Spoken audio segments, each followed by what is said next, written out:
Bismillahirrahmanirrahim. Assalamualaikum warahmatullahi wabarakatuh. Apa kabar Bapak Ibu sekalian? Semoga semua dalam keadaan sehat ya, dan tetap semangat untuk mengikuti perkuliahan pada hari ini, yaitu untuk MK Manajemen Talenta. Baik, melanjutkan materi minggu lalu, maka pada hari ini sudah sampai kepada bab 4. Sudah siap ya Bapak Ibu untuk mengikuti perkuliahan pada hari ini? Baik, saya akan segera share screen.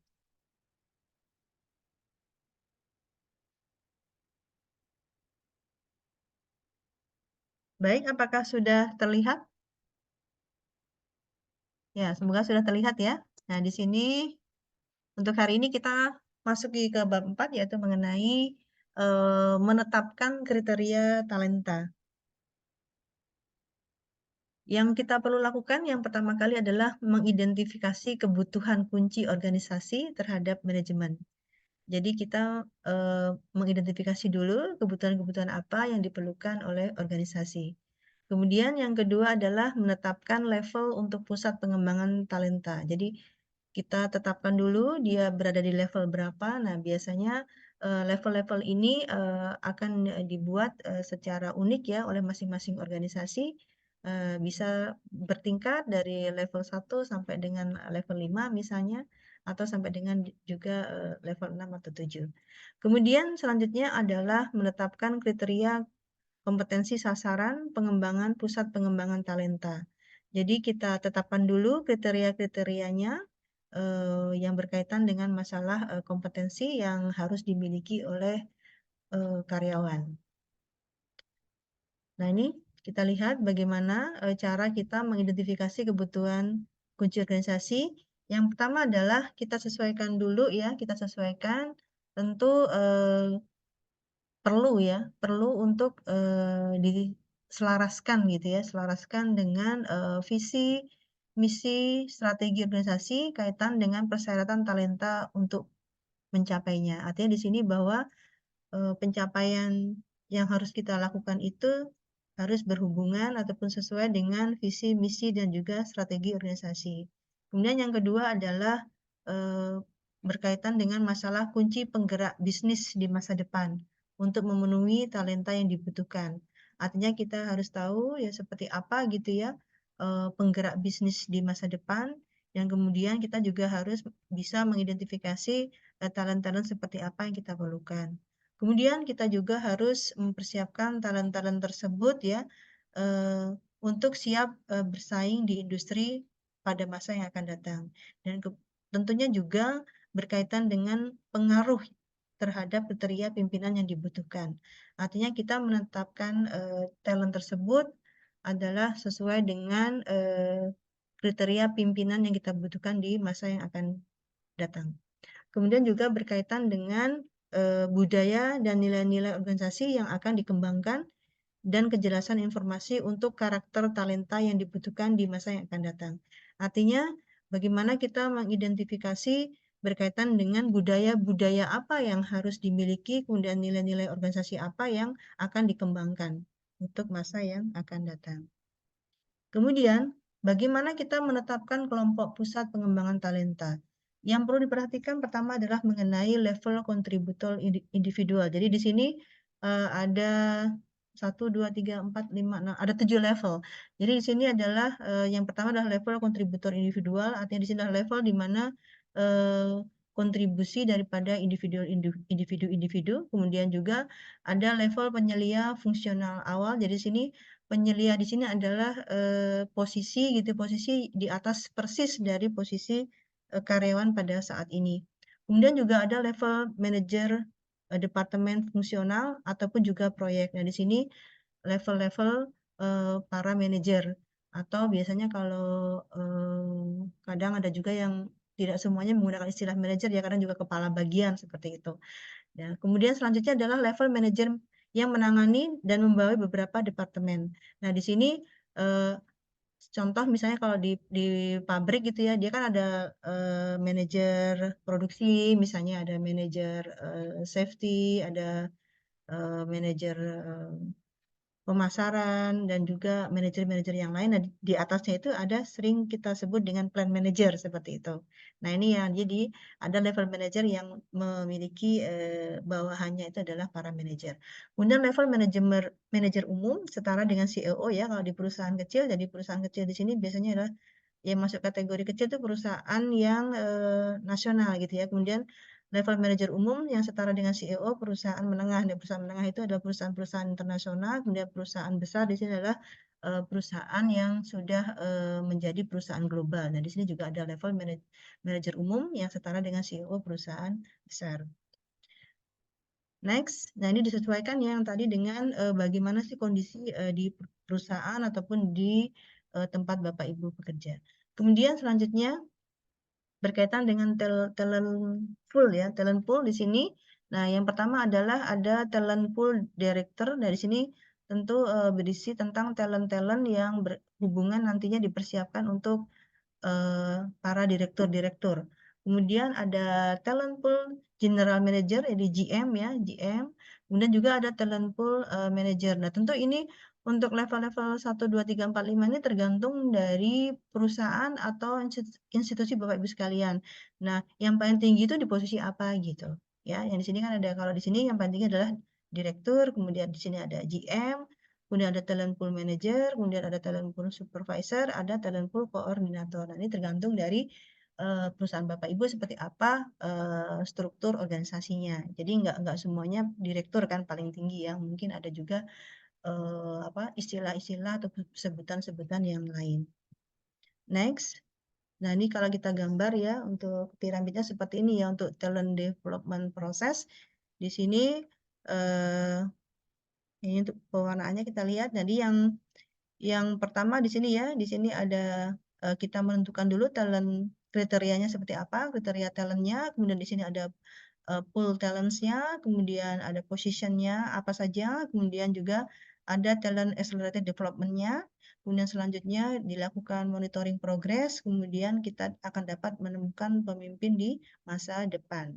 Nah, ini untuk kriteria talentnya tentu akan berbeda-beda ya Bapak Ibu tergantung daripada perusahaan ataupun institusi di mana Bapak Ibu berada. Kalau kita nantinya untuk mempermudah ya bagaimana untuk menerapkan dan bagaimana kita akan melaksanakan daripada talent development proses ini. Oke, baik. Di sini ada 6 level talent pool. Nah, nanti tergantung di perusahaan Bapak Ibu ada berapa talent poolnya, berapa level tergantung dari perusahaan Bapak Ibu sekalian. Next. Nah, kita lihat di sini talent pool berdasarkan pada tangga karir fungsional. Artinya talent pool itu kita buat sesuai dengan tingkatan di struktur organisasi. Jadi kalau struktur perusahaan yang kecil maka strukturnya biasanya akan lebih pendek, kemudian tidak terlalu melebar. Tapi kalau perusahaan internasional dia mungkin akan lebih panjang strukturnya dan juga ke samping juga akan lebih panjang. Kemudian kalau dia perusahaan global dia tentu akan lebih panjang lagi strukturnya dan juga mungkin ke sampingnya juga akan lebih lebar. Tujuannya adalah di sini untuk mengapa kita berdasarkan pada tingkat karir fungsional, yaitu untuk memperkuat kompetensi inti organisasi. Jadi tidak semua orang itu eh, berada pada posisi inti organisasi. Nah, kemudian selanjutnya untuk strateginya adalah untuk membangun operasional excellent. Jadi bagaimana dalam pelaksanaannya, dalam operasional itu benar-benar yang excellent, yang terbaik seperti itu. Melalui pengembangan kompetensi fungsional, spesial, atau teknikal untuk perusahaan terdepan dalam industrinya. Jadi ini tergantung Bapak Ibu dari apa namanya perusahaan, organisasi, ataupun di dalam institusi gitu ya kompetensi itu seperti apa yang dibutuhkan untuk dipersiapkan di masa depan. Nah, nanti Bapak Ibu silahkan bisa mengidentifikasi di tempat Bapak Ibu bekerja ya untuk bagaimana implementasinya, ya kita bikin talent pool, kemudian juga level talent pool-nya. Adapun langkah-langkahnya adalah mengenal direktori kompetensi fungsional, kita harus tahu betul kompetensi seperti apa yang kita perlukan gitu ya. Kemudian dan itu sudah ada di direktori. Jadi sudah dipersiapkan betul kompetensinya di level-level tertentu itu adalah perlu orang yang seperti apa, memiliki kemampuan seperti apa. Jangan sampai kemampuan atau kompetensi yang kita siapkan itu tidak sesuai dengan tujuan strategis perusahaan atau tidak sesuai dengan visi misi daripada perusahaan. Kemudian selanjutnya adalah pengembangan kompetensi teknis itu ya, program pelatihan, asesmen kompetensi teknis, kemudian juga prosedur perencanaan SDM, rekrutmen kompetensi teknis, prosedur promosi, evaluasi jenjang karir, prosedur kompetensi atas penguasaan kompetensi teknik. Nah, ini beberapa pengembangan kompetensinya. Nanti seperti apa kompetensi teknis yang dibutuhkan. Nah, tentu nanti Bapak Ibu bisa mengidentifikasi kompetensi apa yang diperlukan, kemudian juga program pelatihannya apa saja yang diperlukan karena ada 1.001 jenis pekerjaan dan juga posisi, maka tentu pelatihan-pelatihan yang diperlukan pun juga akan berbeda. Dan ini hanya orang orang perusahaan lah yang tahu gitu ya, para pimpinan gitu yang tahu sebenarnya seperti apa sih kompetensi yang diperlukan, kemudian program pelatihannya apa aja gitu. Kemudian bagaimana juga dengan asesmennya, juga bagaimana prosedur perencanaan SDM. Ini menjadi sangat urgent ya di sini perencanaan SDM ya. Bagaimana kita merencanakan sumber daya manusia yang ada di organisasi, talent-talent yang ada gitu ya. Dan tentu ini berdasarkan pada awal kita melakukan rekrutmen. Jadi rekrutmen di sini berkaitan dengan bagaimana kita memilih kompetensi-kompetensi apa yang diperlukan dan kemudian tentu kita akan mempersiapkan gitu ya, mempersiapkan berkaitan dengan prosedur promosinya seperti apa. Jadi promosi itu yang diperlukan apa, kemudian caranya seperti apa gitu untuk promosi. Kemudian tentu setelah promosi maka diperlukan juga evaluasi jenjang karir. Nah, apakah sudah sesuai ataukah belum, ada yang perlu diperbaiki ataukah mungkin ada yang harus kita tinggalkan. Oke, next. Selanjutnya. Nah, kegiatan yang dilakukan bisa saja seperti workshop dan lokakarya. Nah, kegunaannya apa? Untuk memperjelas direktori kompetensi teknis di area kerja. Artinya, dengan melakukan, tadi kan melakukan pelatihan ya, dengan melakukan workshop dan juga lokakarya, maka diharapkan kita akan lebih jelas lagi gitu ya, untuk mengetahui kompetensi seperti apa sih sebenarnya yang dibutuhkan di tempat kerja. Kemudian juga di sini berkaitan dengan masalah pemasaran, kemudian sales, kalau di sini ada apa ya, berkaitan dengan penjualan, kemudian customer service, berkaitan dengan pelayanan, kemudian juga produksi, PPIC, engineering, manufacturing, HR, finance, dan lain-lain. Nah, tentu ini disesuaikan dengan perusahaan, institusi ataupun berkaitan dengan organisasi di mana Bapak Ibu berada. Maka apa saja yang diperlukan, dan workshop seperti apa yang diperlukan, lokal karya seperti apa yang diperlukan yang sesuai dengan perusahaan atau organisasi Bapak Ibu sekalian. Oke, next. Nah, ini ya. Selanjutnya kita lihat di sini untuk tahap 1 berkaitan dengan penentuan tadi. Yang pertama adalah bahwa ilmu harus diketahui. Artinya tidak hanya sekedar pengetahuan tapi benar-benar memiliki ilmu ya. Kemudian juga pengetahuan teknis yang harus dipahami. Jadi talent-talent tersebut gitu ya, selain mempunyai ilmu juga memiliki pengetahuan, kemudian juga perhitungan yang harus dikuasai. Artinya bagaimana kita dalam target, dalam perencanaan itu juga sesuai dengan perhitungan yang tentu harus kita kuasai. Kemudian juga prinsip keilmuan yang harus dipahami. Artinya benar-benar si talent tadi itu menguasai ya, menguasai pengetahuan dan ilmu gitu ya, yang dibutuhkan dalam pekerjaannya yang nantinya dipersiapkan menjadi pemimpin di masa yang akan datang. Kemudian juga berkaitan dengan pengetahuan atas keterampilan teknis, berkaitan dengan peralatan, juga terkait dengan orang. Nah, ini kalau misalnya di pabrik ataupun di tempat bekerja yang menggunakan banyak peralatan atau mesin ya, ataupun instrumen-instrumen yang mendukung, maka juga harus menguasai peralatan yang digunakan dan juga berkaitan dengan orang-orang atau SDM yang nantinya akan menguasai keterampilan pengetahuan teknis tersebut. Kemudian di sini juga harus dipahami berkaitan dengan masalah what actually happen. Jadi apa sih sebenarnya yang sesungguhnya itu diperlukan, kemudian what should be happen, apa yang seharusnya. Jadi ada yang aktual harus ada atau apa yang seharusnya dimiliki.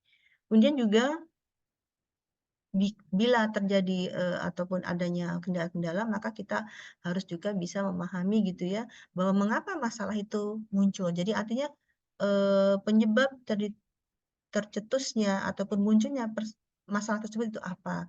Kemudian juga kita harus mengetahui pengetahuan apa yang tidak ada gitu sehingga masalah tersebut muncul. Artinya pengetahuan, ilmu pengetahuan apa yang kurang gitu sehingga permasalahan tersebut muncul. Kemudian juga kita harus mengetahui juga keterampilan apa yang belum diketahui sehingga munculnya masalah. Jadi di sini kita mengidentifikasi gitu ya, ketika adanya kekurangan-kekurangan atau adanya hal-hal yang belum bisa tercapai, maka kita harus tahu masalahnya itu apa, penyebabnya apa, reasonnya apa, sehingga muncul hal tersebut. Selanjutnya, sampai di sini bisa dipahami ya Bapak Ibu? Baik, selanjutnya.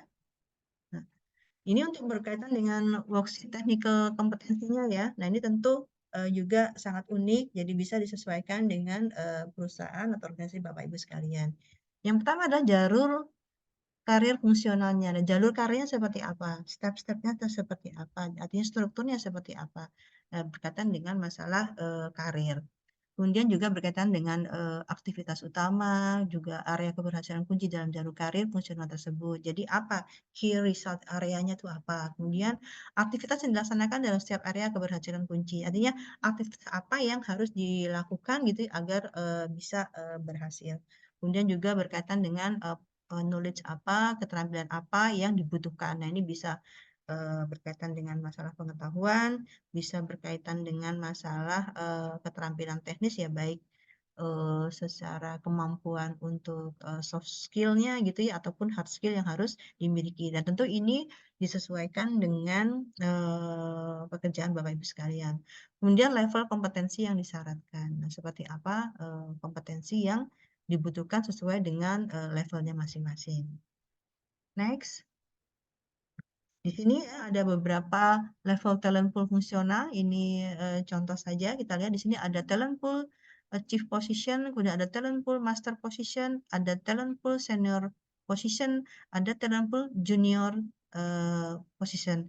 Jadi ya, junior ini yang paling bawah ya Bapak Ibu. Jadi yang baru, yang mungkin karyawan-karyawan yang baru, mungkin yang bekerja masih di bawah 10 tahun masih dalam kategori junior, kemudian senior tentu yang udah 10 tahun ke atas, yang master yang udah ahli dan juga yang chefnya ya seperti jadi orang yang benar-benar memiliki apa namanya posisi yang paling tinggi seperti itu. Kemudian next yaitu bagaimana kita menetapkan kriteria kompetensi sasaran pengembangan. Apa saja yang harus diperhatikan? Nah ini ya, ini secara sepintas saja. Dan di sini ada yang pertama adalah berkaitan dengan daftar kompetensi gitu ya. Yang kemudian selanjutnya adalah menyangkut apa saja daftar kompetensi tersebut. Yang pertama adalah adaptability, kemudian applied learning. Kemudian di sini ada building a successful team. Artinya kita bagaimana kita membangun tim sukses gitu ya. Kemudian coaching. Nah, ini ya. Dan tentu kita bisa membedakan ya bukan training tapi coaching. Kemudian creativity seperti apa kreativitasnya, kemudian development partnership. Jadi diperlukan juga partner atau teman dalam satu tim. Kemudian flexibility, kemampuan kita untuk menyesuaikan dengan keperluan pada saat ini, kemudian impact-nya apa, kemudian di sini ada juga berkaitan dengan masalah kepemimpinan dan network, kemudian juga bagaimana people development, di sini adalah people, di sini adalah maksudnya adalah SDM di situ ya, bagaimana mereka mengembangkan orang-orang dalamnya, kemudian juga berkaitan dengan quality orientation. Nah, tentu kalau kita bicara tentang quality, kualitas seperti apa yang diperlukan. Nah, ini misalnya kalau berkaitan dengan produk gitu ya, tentu kita mengharapkan bagaimana produk tersebut memiliki kualitas ya. Jadi tentu berkaitan dengan zero defect. Kemudian kalau kita jasa, maka tentu dengan zero complaint itu ya. Nah, jadi berkaitan dengan orientasi tersebut. Kemudian self confidence, jadi diperlukan juga kepercayaan diri sendiri ya. Jadi percaya diri yang tinggi. Kemudian juga ada strategic thinking, bagaimana kita berpikir berkaitan dengan masalah strategi, kemudian juga ada visionary leadership, jadi kepemimpinan yang melihat ke depan, jauh ke depan, yang berkaitan dengan masalah visi. Oke, next. Nah, kompetensi seorang eksekutif kita lihat di sini ya, yaitu berkaitan dengan masalah foundation kompetensi. Yang pertama adalah kompetensi apa sih? Kompetensi dasar yang harus dimiliki oleh seorang eksekutif, yaitu profesional, teknis, dan pengendalian. Jadi dia mampu bekerja dengan profesional, kemudian juga menguasai teknisnya atau prosesnya, pelaksanaannya, dan juga bisa memiliki kemampuan mengendalikan gitu ya. mengendalikan artinya dia bisa menguasai situasi, baik situasi yang dalam keadaan seperti sesuai harapan ataupun mungkin situasi yang mungkin tidak seperti yang diharapkan. Maka dia mampu mengendalikan agar tetap bisa pada keadaan itu normal seperti itu. Kemudian leverage kompetensi dan bagaimana mengungkit kompetensi. Yang pertama adalah berpikir strategik, kemudian inovatif, dan manajemen risiko. Ya, jadi dia tahu betul bagaimana risiko-risiko yang akan dihadapi dan bagaimana memanage risiko tersebut. Kemudian juga berkaitan dengan masalah kepemimpinan, kerjasama, dan juga pengembangan orang lain. Artinya begini, ketika dalam sebuah organisasi dia tidak hanya seorang pemimpin, tidak hanya sibuk untuk mengembangkan dirinya sendiri, karena sejatinya pemimpin itu dikatakan sukses ketika dia bisa mengembangkan anak buahnya, atau dia bisa mengembangkan orang lain dalam organisasi tersebut. Jadi dia tidak hanya maju sendiri, tidak hanya berkembang sendiri, tapi juga dia bisa mengembangkan orang lain. Nah, itu baru disebut dengan pemimpin yang sukses. Di sini ada beberapa level pengembangan, kita lihat ya. Di sini ada 5 level pengembangan. Kita lihat di sini ada talent pool director, jadi di sini kompetensi apa yang harus dimiliki. Yang pertama adalah visionary leadership, kepemimpinan yang melihat ke jauh ke depan gitu ya. Kemudian memiliki visi yang terdepan, kemudian bagaimana dia membangun partnership dalam berbisnis gitu ya, dan juga memiliki kemampuan untuk membuat strategi planning. Kemudian untuk talent pool GM atau General Manager di sini berkaitan dengan strategi planning, kemudian risk management. Dia akan mampu memiliki manajemen risiko yang bagus.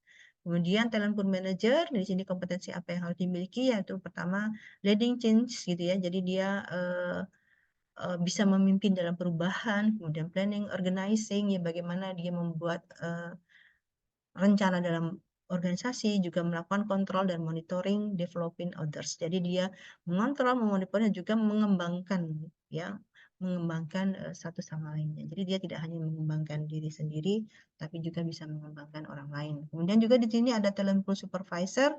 Jadi kemampuannya dia harus bisa planning, organizing, maximizing performance, ya bagaimana memaksimalkan performance, kemudian continuous improvement ya. Jadi bagaimana dia uh, perubahan-perubahan itu terus berkelanjutan gitu, dan juga memiliki tim leadership. Jadi kemampuan dia untuk uh, kepemimpinan tim. Jadi dia mampu untuk memimpin dalam tim. Kemudian di sini ada juga yang paling bawah, yaitu talent pool coordinator, yaitu kemampuan dia untuk work management, bagaimana memanage pekerjaan, kemudian juga individual leadership. Jadi dia harus memiliki kepemimpinan individual, kemampuan dia dalam memimpin. Baik, nanti untuk poolnya ini tergantung dari perusahaan Bapak Ibu ya. Kalau ini kita ambil perusahaan secara umum, itu paling tinggi direktur, kemudian ada GM, ada manajer, supervisor, dan juga ada koordinator ya, atau kepala bagian, bisa seperti itu. Nah, silakan nanti Bapak Ibu bisa membuat talent pool apa saja di perusahaan Bapak Ibu atau organisasi Bapak Ibu, yang paling tinggi apa gitu, posisinya apa. Oke, baik, next. Bisa diterima sampai sini ya. Kita lanjutkan lagi. Nah, ini secara umum maka bisa kita lihat di sini ya, kalau seorang leader itu harus bisa apa aja seperti itu. Oke, baik, di sini ada yang pertama adalah self developer, ya bagaimana dia bisa membangun, mengembangkan secara mandiri gitu ya. Jadi dia bisa mengembangkan dirinya sendiri, kemudian dia juga memiliki kemampuan untuk menjadi pemimpin dalam tim, kemudian juga encoder decoder, kemudian juga good performer gitu ya. Jadi dia harus memiliki performer yang bagus, kemudian juga kemampuan dia untuk menjadi coach dan konselor. Jadi dia bisa menjadi tempat untuk konsul dan juga bisa untuk tempat apa ya, mengcoach ya. Mengcoach itu jadi coaching ya, dalam mengcoaching. Nah, jadi coaching ini beda dengan training ya. Jadi coaching itu lebih kepada bentuknya tuh tanya jawab, dan nantinya akhirnya antara si coach dengan si coachesnya gitu ya. Nanti coachesnya akhirnya akan menemukan solusinya sendiri berkaitan dengan permasalahan yang dihadapi. Kemudian juga team builder ya, bagaimana dia bisa mengembangkan tim, kemudian juga problem solver dan decision maker. Jadi eh, dia bisa menyelesaikan permasalahan-permasalahan yang dihadapi dan juga mengambil keputusan. Kemudian juga sebagai motivator dan juga sebagai tim developer ya. Bagaimana dia mengembangkan atau mendevelopment daripada tim, juga tim enforce ya. Jadi ini ada 10 ya karakter ataupun nilai-nilai yang harus dimiliki oleh seorang leader. Nah, mungkin Bapak Ibu bisa menambahkan gitu ya untuk leader di tempat Bapak Ibu bekerja, eh, apa saja gitu yang diperlukan untuk menjadi indikator daripada seorang leader, seorang pemimpin gitu ya seperti apa. Kalau di sini ada 10, yang pertama ada self developer, kemudian team leader, encoder decoder, good performer, coach and counselor, kemudian ya team builder ya. Jadi ini membangun ya tim, kemudian problem solver, decision maker, motivator dan juga tim developer. Jadi dia mampu untuk mengembangkan. Baik, Bapak Ibu sampai di sini ada pertanyaan? Baik, sekian ya. Cukup materi yang disampaikan untuk pertemuan pada kali ini.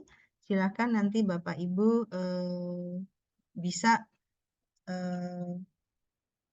apa namanya mencoba gitu ya untuk menentukan seperti apa gitu ya talent-talent yang dibutuhkan di perusahaan Bapak Ibu sekalian. Baik, saya kira cukup untuk materi pada hari ini. Terima kasih atas semua perhatiannya. Kurang lebihnya mohon maaf. Salam sehat selalu dan senantiasa eh, bersyukur atas keadaan yang ada pada saat ini. Terima kasih, terus berkembang, terus maju, dan tetap semangat. Wassalamualaikum warahmatullahi wabarakatuh.